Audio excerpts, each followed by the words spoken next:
live in Daytona Beach for the Pepsi 400 at Daytona under our first caution after contact between Jeff Green and Casey Kane. Casey Kane will be heading back to pit road. Field will get the one to go this time when they get to the start-finish line. Denny Hamlin is the race leader, then Jeff Gordon, Matt Kenseth, Tony Stewart, and Kevin Harvick. Yeah, you know, we go back and look at the 9 car here. We talk about, Wally's talked about handling. Part of handling is the aerodynamics, but part of aerodynamics is shape. And the one thing they're doing here, they're putting Bear Bond on, and you can see them stretching that big red piece of Bear Bond over this. There's a hole in the front end. All they're really doing is filling in the hole, but they've not filled in the shape. So that car's still not aerodynamic. It's kept the air from blowing in, but the air's still not going to flow. They had a piece there that they looked like they were trying to fit, and they just kind of jumped away from it and decided just to cover the hole. Marty, what's the plan? Well, guys, one of the keys also stay on the lead lap, and that's what they're trying to do. They sent him back out on pit road, trying to catch the rest of the field. He caught up to them and then came to pit road once again. Now they're putting on that second patch that you wanted on, Kyle. There's damage also further down the right side. They're worried about that. They've got to clear that from the right side tires, or else they'll have a fender rub the entire night, and that won't work very well either. Thanks, Marty. Lights back on the pace car. This portion of NASCAR on TNT's Wide Open coverage is brought to you by Goodyear. Get there. And the blimp is here tonight, high above the 2.5-mile tri-oval here at the Daytona International Speedway. Dale Jarrett on pit road. Some of the cars that we talked about earlier in the day who had their qualifying setups, let's just call them in parentheses, okay? Because they had to race their way in. They had to race their way in. They've been on pit road during this caution to make adjustments. The 44, that's the second or third time, at least the second time, and they spent a lot of time up under the left front. I don't know what they changed, whether they adjusted the shock. You can sweep the shock and change rebound to keep that and make it a little bit more aggressive rebound-wise to qualify. They may have taken some of that out for handling, and the 22 obviously was a car that had to make it on time, and he's been down pit road. There were 53 cars here. A handful of them had to get in on their time. Qualifying was rained out, so the field was set by the rule book. Tonight's aerial coverage is brought to you by Goodyear, the official tire of NASCAR, helping NASCAR drivers to get to the finish line for the past 25 years. Let's check in with the guys up high. Wow, these are the best seats in the house. Yeah, sure is exciting watching the Pepsi 400 from up here. I mean, we could see the pit crews and all the fans camping out. Even that guy over there selling nachos. Nachos. Look at all the big logos painted on the cars. Yeah, I wonder where they got that idea. We've got our logo on every one of those cars, too. Being here, it makes me proud to know that Goodyear plays such an important part in all the action. Well, that's true. Goodyear's been the official tire of NASCAR for the last 25 years. Wow. 25 years ago, you were probably wearing acid-wash jeans and watching The Intimidator. Right. Oh, and I was wearing diapers and playing with toy cars. My point is, every NASCAR driver is riding on Goodyear tires, including every winner. If you're in the pit crew, it must feel good to know that you put on a winning tire. Probably does. You know, each year, Goodyear's Akron Technical Center produces over 150,000 race tires just for NASCAR. Get out of here. Goodyear tires may adapt race to race, too, depending on the degree of track banking and the type of racing surface. You're like a NASCAR encyclopedia.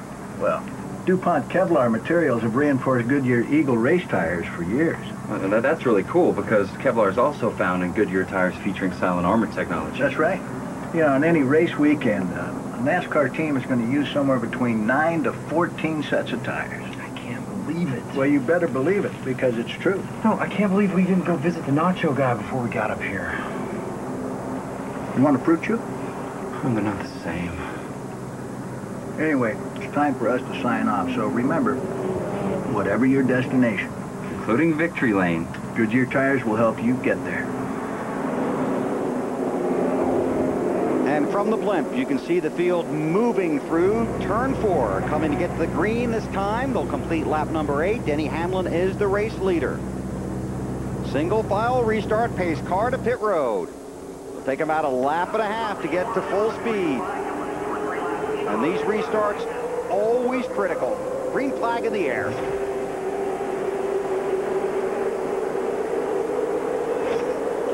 Yeah, normally you'll see somebody, if these guys get a run on the leader, like you see right here, they're going to make their move or they're going to look. Now, Hamlin's going to block a little bit. If he can, try to keep him behind him. Then it makes it a little bit tougher for them to make the pass once they're up to speed. But the best way to jump out on somebody is on a restart, especially if you have help. That's one of the few times you have help is on a restart. Because once they get in line, these guys are afraid to pull out on each other, especially this early in the race. You just want to kind of maintain. And as soon as I say that, Jimmy McMurray pulls out on all of them and goes to the inside. McMurray trying to pick up a couple of spots. There's Clint Boyer. Gordon taking a look. He's got help. Gordon trying to recapture the lead from Hamlin. I don't know if he's got enough help, but Stewart's got a pretty good run. I thought he might jump up, but then he's on his teammate as well. So that's a pretty strong line right there down on the bottom. Yeah, and you know, we talk about the racetrack being slick. Right now, the tires, because you're just coming off of a caution, have had an opportunity to cool back down. So they've still got pretty good grip in them right now. It's going to take us 10 or 15 laps before we really see these guys try to get strung out and try to get in line a little bit. Teammates from Joe Gibbs Racing up front. The 11 of Denny Hamlin, the 20 of Tony Stewart. Let's get a report on Jeff Gordon from Marty. Talked to Jeff right before the race, Bill, and he told me that he would try this early in the race, the high line. He's fairly convinced, though, that the bottom will be what works late in the race. He said he would try the high line early, though, just to feel it out and see what it would do. Matt? Marty right alongside is his teammate, the 48 of Jimmy Johnson. They've been battling radio issues since the pace laps, but he's also now making some mental notes for later in the race. Here's part of the conversation on the radio. Ralph? Matt, it's no surprise to see Denny Hamlin out front. This is a view the field has had quite a bit this year. He's led 711 laps just coming into tonight's race. That's second only to Jeff Gordon, who's only led a little bit more than 40 laps more than him coming into tonight. McMurray, Earnhardt Jr., Kurt Busch in the middle in the 2 car. Now this right here, Kyle, I don't know how much we're going to see once they get a bunch of lap on these tires, this 3 wide stuff, because once these cars start moving around, that 3 wide stuff is going to be really, really scary. Yeah, I don't believe we're going to see a lot of 3 wide on 30-lap tires or 25-lap tires. We can see it right now because these cars are really sticking good. I want to go back to something that happened right here, just going out of the screen. The 24 car, he pulled out, and the 17 jumped in behind him. And Wally, you know this. There's guys that can lead, and there's guys that can push. And obviously, Jeff just marked the 17 off his list saying he can't push. Yeah. He can't push. I need to get away from the 17, but he can't get back down there in line, and he'll make a mental note of that later in the race to make sure he doesn't get hung in line with the 17. And it's funny how you're able to do that as the race goes on. You begin to check cars off your list that you don't want to be running with, whether in front of you or behind you. This portion of NASCAR on TNT's Wide Open coverage brought to you by Nextel.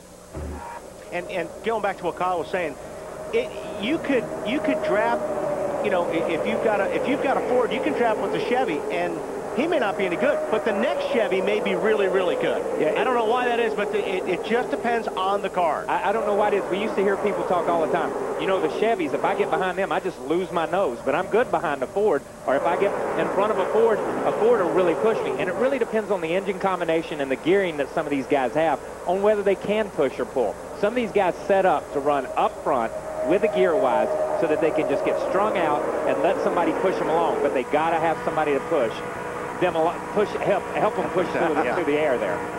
Lindsay, how about the Ford of Matt Kenseth?